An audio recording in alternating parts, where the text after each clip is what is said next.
ఓ పక్కన Iran Israel war నడుస్తుంటే Russia Ukraine war మళ్ళీ ముదిరి కనబడుతోంది. ఈ సందర్భంలో అమెరికా యూరోప్ దేశాల ఆయుధాలు అందరి టెన్షను అటుపక్కన ఉంది ఇజ్రాయెల్ ఇరాన్ వైపు. ఈ టైంలో సైలెంట్గా కొట్టుకెళ్ళిపోతోంది రష్యా. తాజాగా ఉక్రెయిన్లో 900 మంది సైనికుల్ని ఏకదం లేపేసింది.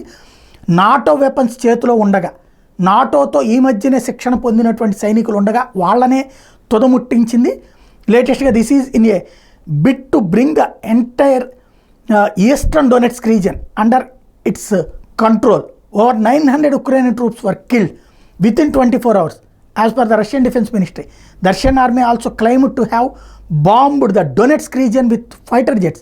Strikes were reportedly delivered by high explosive air-dropped bombs. భారీ ఎత్తున బాంబులు వెదజల్లుతా డొనెట్స్క్ ప్రాంతం మొత్తాన్ని స్వాధీనం చేసుకునేటటువంటి దిశగా అడుగులు వేస్తున్నది రష్యన్ సైన్యం. పెద్ద ఎత్తున ప్రాణాలు కోల్పోతున్నారు ఉక్రెయిన్ సైన్యం.